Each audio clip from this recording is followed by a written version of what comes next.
Okay, you all good? Let's do it. Hello and welcome to the B2C Lead Generation Podcast. Today, myself and Simon are just going to have a quick conversation to try and answer a simple question about lead generation and to offer some ideas and tips you can hopefully implement in your own work. We hope you find it of value.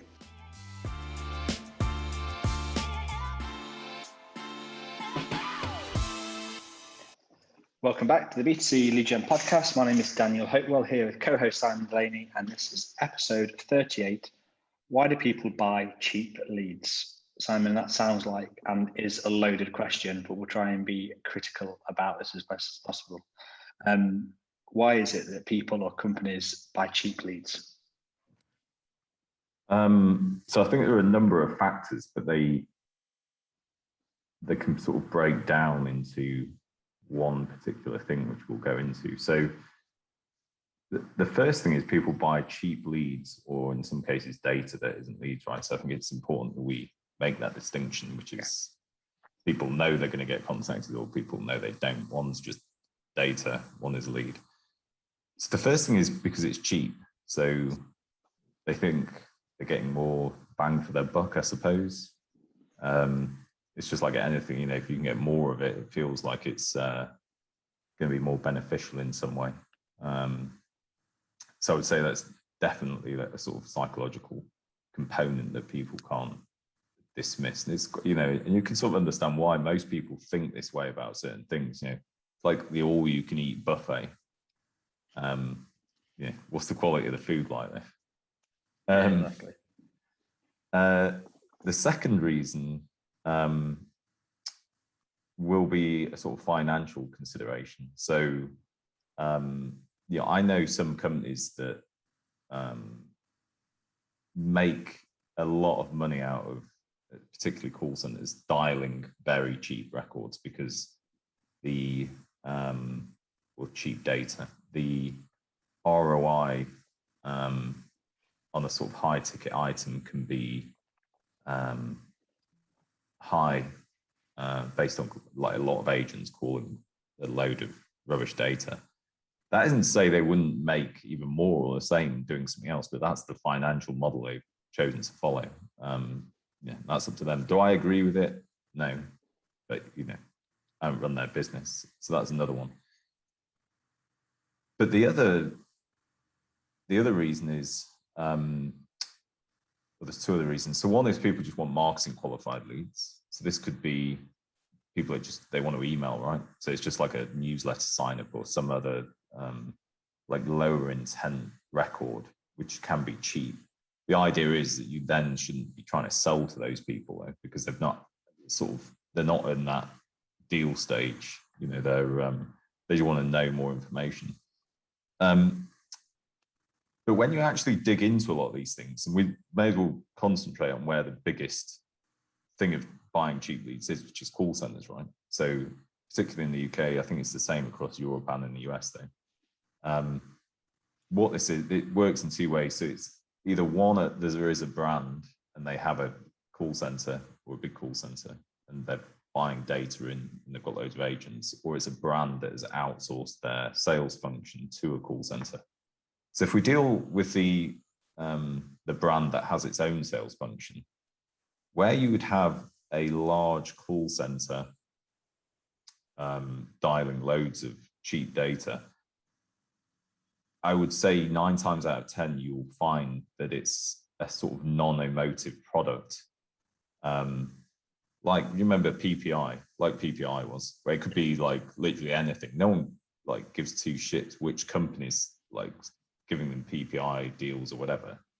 The same with a lot of stuff, you know, it could be life insurance or whatever. They just want a cheap deal. They want the best thing they can get. And so there's no brand protection or like, you know, there's no marketing team that's going, you know, you have to say these words or anything. They just want to sell. So they're calling as much data as they possibly can to try and make as much money as they can. Do I think they could do it another way? Personally, yes. But again, it's their business. They can do what they want. And the other way is call centers that a brand has contracted to do the sales for them. And as part of doing that, the call center also does the data acquisition or the lead acquisition. So what they'll then tend to do is go out to either a load of lead generators or data companies and buy data. And what you'll tend to find is that in these call centers, they have massive overheads already because, I don't know, let's say they've got 200 staff working for them. They've got the cost of a dialer, the cost of a building, everything else.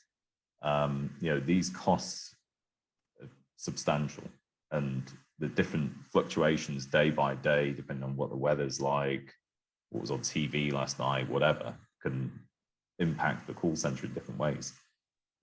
And so what you'll find is a lot of them don't then want to spend more money on data because it's not something they can particularly control, and they don't necessarily realize the difference that, leads and data can make because they just see their own function, which is the sales team.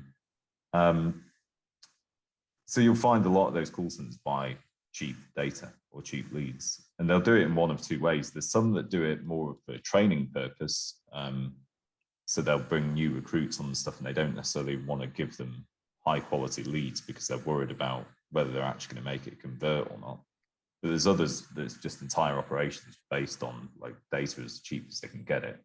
And what they're looking for is a certain number of sales per day. So it could be one sale every 2 hours, and they'll give each agent 20 records and they have to sit dialing through all of them. And then what they're looking for is that in every 40 records, they're getting one sale, and that converts back to an ROI. But once you actually start thinking about it, and once you dig into it, if you actually think about what's happening, the reason why cheap data is being used is because there's no marketing function that's actually happening alongside that sales function. Because I've worked with a lot of call centers like that, and the brands, some of them license our software. And what happens is if you ever went to the brand that is outsourcing to a call center, their marketing department, they would never sign certain things off. So, it's to do with the brand awareness and the perception of these people being called en masse, where 99% of them don't want to call on, expecting a call or anything. And it's their brand that's then associated with it. So if you don't care about your brand, it's not something that you'd be bothered about. You probably don't have a marketing department anyway. But really what this actually comes back to, when you think about it, is the marketing department and the sales department is siloed, because what's happened is the call centers then outsourced the marketing effectively. If it's lead generation, where they're buying data, that's not marketing, it's just sort of buying data. So I would say that for outsourced call centers who are, especially in the UK, some of the biggest buyers of cheap data or data, I would say that's what's happening. It's a sort of a lack of marketing influence involved in the whole thing, whereas marketing might step in and demand that, we need a higher quality of lead, or we need the stage that this person has gone through to be lower down the funnel, because we just sat calling reams of data, pissing people off. Yeah, I'm going to jump in there and ask something quickly, because we've sort of touched upon this kind of thing before to a degree. We had the podcast with Dan Turner, who was doing call centers remotely, completely different thing, and he was on the wavelength we thought call centers should be operating at. It was great, and we talked about it with him. And I think I asked him at the time, I can't remember exactly the resolution to it, but I'm going to ask you again. I understand the theory behind it. I understand why call centers want to keep doing this. I understand that sort of side of it. What I don't get is why the brands allow it to happen. Do you know what I mean? I can't understand that aspect of it. But it's because the part of the brand that utilizes an outsourced call center. So let's take it's a big brand that cares about its identity, right? So I don't know, say Virgin Media. I don't know whether they do this. We'll find out. We get a lawsuit. But so what will happen is they have their own sort of sales team internally, and it's their job to drive sales, right? So they'll have a marketing team and a sales team. The marketing team will have its own budget and its own KPIs and targets and whatever else it's working to. And this sales team, part of its strategy will be, we're going to outsource, we're going to get 5 call centers, outsource all our sales to it. We've got this document, which is like a big compliance thing where we're going to get this ticket all off and make sure that it's all kosher, whatever else. They'll go through that. And then in terms of the acquisition of leads or prospects, if you were doing this internally within the brand, the marketing team would step straight in and go, we're top of the funnel. We're going to do the advertising. We're going to generate the leads, and then we'll feed them into the sales team and you can close the sales. That element's entirely missing. It's not, they're not involved in it at all. So it's as if like the entire marketing process within a huge organization is just being removed. It's going into a call center, and the call center is devising its own strategy for generating prospects, which if it's buying cheap data, is the strategy is give it to an agent to try and make it a lead on the phone. Because, if you're buying, let's imagine it's data with no intent, which a lot of it is. You're effectively asking an agent who's been trained for a week on selling a particular product to turn that person not only into a customer, to get interest, to do all these functions that, sales, marketing, customer success get involved in within a brand. It's really weird when you think about it, because, I'm sure a lot of these call center agents are really nice and everything, but you're trusting your, 100 years of brand building and brand awareness and everything else into really, the hands of this person who's been trained for a week and doesn't really know what they're doing. And you start. That's really mad. Yeah, sorry, go on.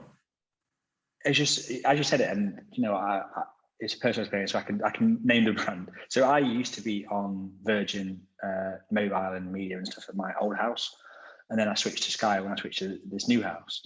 And one of the main reasons why was exactly like you said. I had a problem one day and ended up ringing someone, and I can't remember who it was, but it was just someone in the call center who was just rubbish and really pissed me off. And they harmed my perception of that brand. And like you say, looking back, they probably weren't even involved. It wasn't like it was like they were a sales agent, whatever it was, but they're not directly involved in the brand in the same way. They're like outsourced perhaps. And that's like a real example of me switching my brand because of that pissing me off so much. And that's mad if you think about it like that. Like, it's something to do with actually their marketing or anything that the marketing works hard for. And as a marketer who values that kind of thing, to then see that lost through something competitive, I can see why. If I was doing marketing for Virgin, I don't want to keep saying them, but you mentioned it, I would be pissed off to hear that. But well, yeah, I mean, are they not aware of this? Do they not know it happens? I don't know. I mean, yeah, if anyone's listening, to me, on the show. I've literally been talking about this shit for the last 7 years and going why is this happening? I just don't get it. But this is the crazy thing about it, right? Is that let's keep on this broadband thing where you can be doing it with mobile phones, whatever. These companies have no differentiation, right? You can go on about the winky wanky speeds that you get. Oh, we get 70 megabit, we get 60 megabit. Once you go over about 30 megabit at home, it's just all going to be about the same anyway, right? Unless you're a heavy duty gamer or something. So, you're not going to compete on speed particularly. You can try, but it's not, I don't know how much impact it's going to make. You have to compete on price. What's that going to do? That's just a race to the bottom. It's just everybody's lower, everything else. So what are you actually competing on? The only thing that you have is brand. This is like Pep Lyer when we spoke to him that we keep coming back to, you've got to build a brand. So once you start thinking, well, we rely on the brand, this method of prospect generation. So I haven't got any problem with the method of sales, right? This is how you do sales. The problem is these people aren't prospects. You're just calling a phone book and pissing a load of people off and hoping you strike lucky at some point. Why do that with your brand? Exactly like I said, why does it happen? But it does. And And the crazy thing is there is an alternative. Like, like if there was no alternative, because the alternative is, I don't want to put anyone out of work, but you need a lot less agents. They need to be highly, highly trained, brand ambassadors, going back to what we were talking about. And you need to give them rocket fuel. And rather than like trying to make one sale every 40, 50 people you call, what about like one sale every 3 people that you call? And that's really, that's marketing. That's really what it's about. One isn't marketing. There's no marketing involved in it. Just buying, I could go and get the yellow pages and sit and call it. There's no marketing. I'm just trying to sell to every company on there. Or I can try and do some marketing and actually generate people that are interested. That's what we're talking about. Who would be the person we could speak to about this from the marketing side for a brand? Like, what would the role be? One thing is, it would be great if anyone's listening or knows someone who we could actually get on to kind of maybe understand and talk to them about it. This is why I've laid and pondered this. I probably have done actually those sleepless nights thinking about these sort of things. But I wonder if it almost comes above sales and marketing. So that, there's certain roles that people have created, like there's big in the SaaS world, like in the US and the UK, revenue operations, which is meant to create this bridge between sales and marketing. And when you have smaller companies, like Datable, effectively, it's easy for us because like we all work together. So, sales and marketing is quite like easily entwined. But when you go into an organization, they've got, 20,000 staff, and their budgets, it's almost like a different culture. Their aspirations, their targets, their KPIs are completely different between sales and marketing. Yeah, it's got to come above that. This is like chief operating officer, CEO starts, it says, hold on, we need to incentivize these people to work to the same targets. Or, you could argue when you start thinking about brand and stuff like that, it is marketing. But how do you, I don't know whether, I think it probably comes above the sales and marketing departments, which is like a strange thing in itself, right? Because then these people are sort of blameless, not without trying to put a blame on anyone. Like they're just doing their jobs. They're doing what they're supposed to do with the budgets they've been given, the KPIs they've been given, the targets, everything. So it's definitely like a cultural thing within the organization. What do you think? The thing I always think about is there seems to be an attitude of if it's not broke, don't fix it kind of mentality. But I suppose it is broken, is what we're saying. But maybe they don't.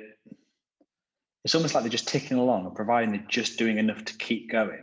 It almost seems like no one's willing to do something new, because the alternative is probably pretty scary if you're a massive company. Change the way you've done anything for the last 10 years and building, completely remodeling everything and getting rid of a one system. I understand why that's the case, but I feel like there's an opportunity there for certain brands to be like, well, let's do it differently, and they could just completely blow the others out of the water. I don't know, but it's hard when it's such a big system to change. Like you were saying, for us, we can literally make a call and decide to change the whole strategy in a week, and we're really agile. But they're not agile. All of these big companies, which is the sort of the problem. But this is why I guess I want to speak to someone from that side of it. Yeah, it'd be good to get them on. Actually, I think the only problem we might struggle with is they wouldn't. They're going to say that what they do is flawed. Maybe it isn't. Maybe they could present something to us where we go, now we understand. But this is what I think, right? Is that I get it. If it hits ROI, so imagine I could go out and buy 100,000 records of list data, right, on a third-party basis, whatever. I put it into a dialer. I have 10 agents sitting calling and dialing up whatever else. And then at the end of the month, I look back and go, yes, paid everyone, and we've made 10 grand clean profit. But unfortunately, half my staff have left because they're completely demoralized by sitting there getting told to F off constantly, by a bunch of people who don't want to be called. I've just pissed off 97,000 people that didn't respond positively to me calling them whatsoever. And my brand has now taken like a massive hammering from 97,000 people, and now back to your point of when you got called and it annoyed you. They've been pissed off and they've now told all their friends and family, and that sphere of influence behind my brand is now gone. So yes, I've made 10 grand profit, but actually in those three areas, I've had an unquantifiable impact negatively on my business. I think that's the way I think about it. But maybe that's the wrong way. I don't know. Well, yeah, we'll see if we can find someone, because I just think it feels not unsustainable. It feels as though it's difficult, because on the show we always talk to people, and we ourselves are very much about, I would say, well, hopefully seeming modest, quite forward thinking about how we do this, talk about intent and high quality all the time. And it becomes like that's a standard that everyone we speak to, we hope we hold people to their standards. But like an echo chamber.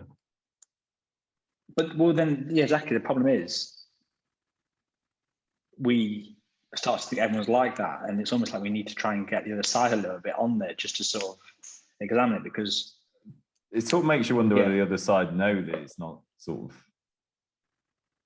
when we say the other side's wrong, like it makes it feel like it's us and them. I suppose there's an element of that in terms of like thinking about it, but maybe it's, is there an alternative that we haven't thought of yet? Like, but the thing is, I don't care, because if you're just pissing a load of people off, have 100,000 people and 97,000 people, that's really where the focus should be, right? Yeah. It's like, that isn't marketing. 100%, there's just zero marketing at all in it.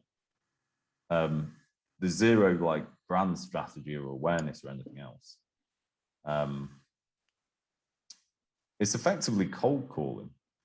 I think it's not like I'm anti cold calling, and especially B2B. People can do it if they want. I don't care. I think if your business is fine, as long as it's like, you pre-qualified the user, or you could help them in some way.